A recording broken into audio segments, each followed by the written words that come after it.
और मैं तो जब हमारी मुख्यमंत्री जी थी उनका मैंने विरोध साल के 365 दिन किया, लेकिन कभी मेरे मुंह से कोई छोटी बात या कोई अपशब्द नहीं निकला उनके बारे में। महिलाएं उम्र में बड़ी हैं। कांग्रेस और कलह एक सिक्के के दो पहलू बनते जा रहे हैं। राजस्थान में भी गहलोत और पायलट की अदावत है कि खत्म होने का नाम नहीं ले रही। ये अदावत वैसे तो पुरानी है, लेकिन साल 2023 में ये एक बार फिर उस वक्त सामने आई जब सचिन पायलट ने वसुंधरा सरकार के कार्यकाल में हुए भ्रष्टाचार को लेकर प्रेस कॉन्फ्रेंस की और अनशन किया। तारीख थी 11 अप्रैल की। 11 अप्रैल के बाद 11 मई को पायलट ने अपनी उसी मांग के साथ पेपर लीक मामलों में कार्रवाई को लेकर पद यात्रा शुरू की और अगले 5 दिनों तक पायलट ने अजमेर से जयपुर तक का सफर तय करते हुए जयपुर में सरकार पर जमकर भड़ास निकाला। जनसंघर्ष यात्रा करी है। महीने के आखिर तक अगर कार्रवाई नहीं होती तो पूरे प्रदेश में मैं आंदोलन करूंगा आप लोगों के साथ।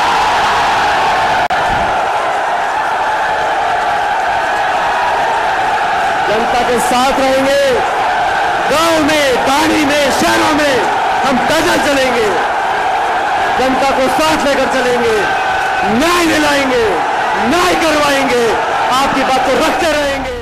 पायलट ने अपनी ही सरकार को 15 दिनों का अल्टीमेटम दिया। अब लोगों को इंतजार था 30 मई का, मगर 30 मई से पहले ही पायलट और गहलोत के बीच सुलह कराने के लिए दिल्ली में अध्यक्ष मल्लिकार्जुन खड़गे के घर बैठक बुलाई गई और बैठक के बाद कहा गया कि दोनों नेताओं के नेतृत्व में आगामी विधानसभा चुनाव लड़ा जाएगा। लेकिन पायलट की मांगों का क्या हुआ, इस पर कोई जवाब नहीं मिला।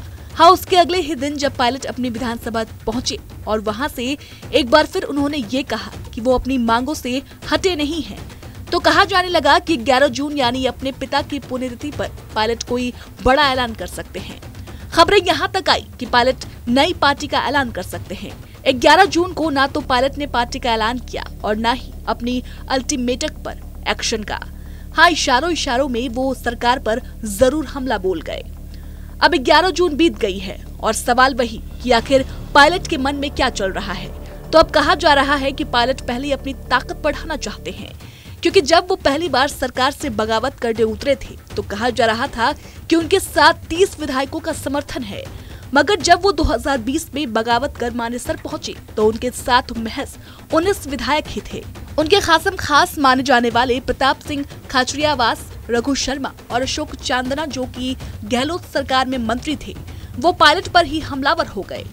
11 मई को शुरू हुई पायलट की पदयात्रा का जब समापन हुआ तो वहां भी पायलट को वो संख्या बल नहीं मिला जिसके दम पर वो कोई बड़ा फैसला ले सके। कहा जाता है कि पायलट की जयपुर वाले इस सभा में महज 15 विधायक ही आए थे। और मैं तो जब हमारी मुख्यमंत्री जी थी उनका मैंने विरोध साल के 365 दिन किया, लेकिन कभी मेरे मुंह से कोई छोटी बात या कोई अपशब्द नहीं निकला उनके बारे में। महिलाएं उम्र में बड़ी हैं, लेकिन आज भी मैं कहता हूं,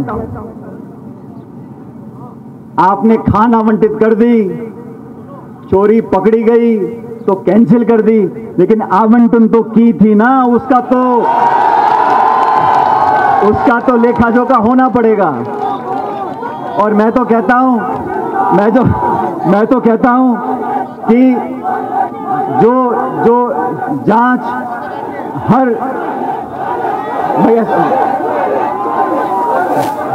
और किसी ने इस बात को बहुत बखूबी कहा है कि हर गलती सजा मांगती है। तो संभावना जताई जा रही है कि सचिन पायलट का कामकाज देख रही प्रशांत किशोर की कंपनी आईपैक को बड़ी जिम्मेदारी दी गई है। अब सचिन पायलट का प्लान अपने प्रभावशाली इलाकों को बढ़ाने का है। माना जाता है कि सचिन पायलट राजस्थान की 40 सीटों पर अपना प्रभाव रखते हैं, जिनमें से चुनकर आए कई विधायक उनके कट्टर समर्थक भी माने जाते हैं।